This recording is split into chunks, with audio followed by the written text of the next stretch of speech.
Hi, welcome to today's video. My name is Paul. So this week I'm going to share three recent watercolor paintings that I've done. Been doing quite a bit of watercolor painting recently. So just share these three paintings, talk about them a little bit, talk about my approach to making art, just sharing ideas with the goal. The goal of this video is really to encourage you, to encourage someone to get out there and make your own art in your own way. Usual disclaimer, everything, or pretty much everything I'm saying is my own personal opinion. It's not fact, it's just opinions. And that's one of the things that's worth bearing in mind if you're getting into art. You'll find lots of different people giving you lots of different advice. You might be thinking, what's the correct way? What's the best way? And fortunately or unfortunately, depending on your point of view, there isn't a best way. There isn't one way to make art. There are many, many different ways. In my opinion, they're all sort of equally valid. However, I have my own preferences, and that's what I'm going to talk about because that's the way I do it, and I can only talk about how I do it. So you can see on screen the first of the three paintings. These are all very loose, very abstract. The approach that I take to art produces this sort of abstract painting. It's the aesthetic that I prefer. I don't like the photorealist style of art. I don't like the naturalistic style of art. It just doesn't work for me. I prefer this looser, more abstract approach. So there are three things, or three influences that help me to get to where I am with my landscape art, and I am happy with the art that I make 90% of the time. Whether other people like it is up to them. I don't care. It's irrelevant to me. I'm just happy with the art that I'm making. And that's the first thing I would say is it doesn't matter what those other people think. You have to do your own thing. If you're making art to please other people, you're just searching or looking for validation, and that's going to you're going to have all kinds of problems down the road if that's your approach, in my opinion. Do art for yourself in your own way. To me, that's one of the key things about being an artist, is being an individual and doing your own thing. And if other people love your art, that's amazing, that's wonderful, but you're not trying to please other people. You're not trying to do things to what they want. You have to do your own thing. You have to be authentic and true to yourself, I think. Again, just personal opinions, and other people have very different ideas about what art is. So there's three influences that I say help me to get to the point where I am. The first one is romanticism. Now, the word romanticism, it has certain meanings in everyday usage, everyday life. In art, it has very specific meaning. It's used in a very specific way. So romanticism is an approach to making art, a sort of philosophy, a creative philosophy, if you like. And it emphasizes the use of imagination, emotion. So the idea that the artist and the subject, there's an emotional link there. It's not just a cold observing and reproducing reality. There's some sort of emotional thing going on. It's about personal expression. It's about individualism as opposed to following a set of rules and following a set of artistic norms and what's acceptable and what isn't acceptable. Romanticism, it's all about what you want to do. It's not about rules. There's also, well, as you might expect, romanticism has a romanticized view of reality. So it's focusing on the beauty of the real world, in this case landscapes, rather than the reality of landscapes. So that's the first influence. The second thing that influenced me was sumie, the Japanese art form that's based on ink, drawing or painting or whatever way you want to think about it. Other Asian countries have very similar styles, and the Japanese one probably originated in China, may have come in via Korea. I don't know. It's somewhat associated with Buddhism, and maybe even specifically Zen Buddhism. This sumie, the word sumie, the A part at the end just means sort of image or picture. So you have also, for example, ukiyo-e, which is the Japanese woodblock prints. The A just means the image or the picture.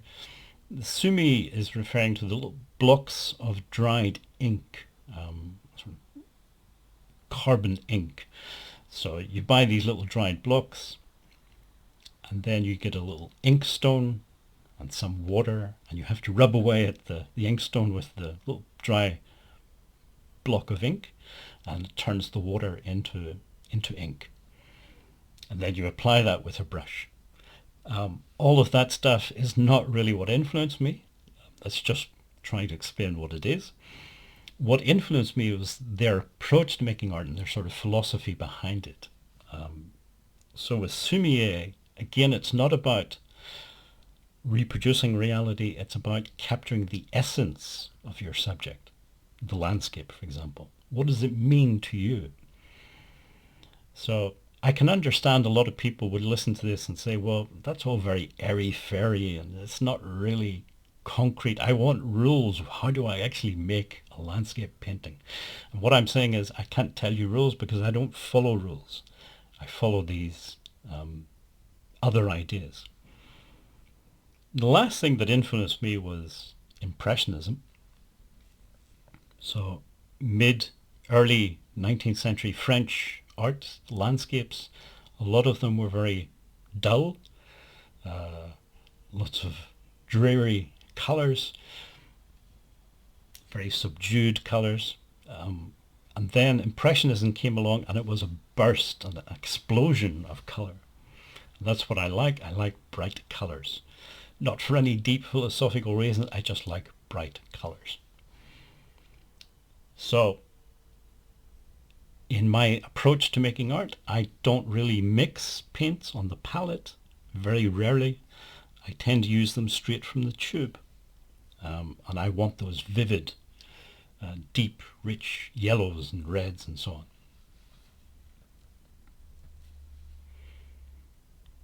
With watercolor, of course, it's unlike, say, acrylic or oil, where, as far as I understand it, because I don't use those media very much, well, in the case of oil paint, I don't use it at all.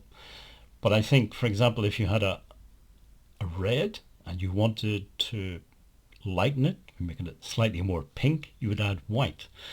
Whereas with watercolor, to lighten colors, you would usually just use more water. So you adjust the ratio of the pigment to the water in the brush. And you can see that in the sky of this painting. So it's all done with French ultramarine blue, but by varying the amounts of, varying the pressure and the amount of pigment to water in the brush, and also the amount of water on the paper, you get different saturation levels of the blue. So some is a bluish grey and some is a deeper blue. Let's say it's all French ultramarine blue and it's by Sennelier. Second color in there is yellow. It's a cadmium yellow light, again by Sennelier. I like the rich, deep yellow. Again, I'm using it mainly just from the tube. But because I'm painting wet in wet, you do get some mixing going on. Third thing I'm using is a little tiny bit of sepia, and it's by Winsor & Newton.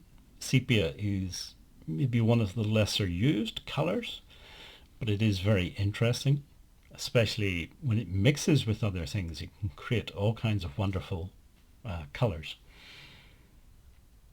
And then the fourth thing I'm using is not really a color, but it's neutral tint. So neutral tint, you could make it yourself, I guess, just mixing three primaries, red, yellow and blue, in equal quantities. I think, in inverted commas, proper, real watercolorists use neutral tint to sort of dampen down bright, vivid colors like the cadmium yellow. I don't. I just use neutral tint as if it was another color. It's almost black when it's undiluted, not quite. And when you mix it with, when you dilute it with water, you get all these wonderful grays appearing. So I'm using neutral tint just as if it was another color.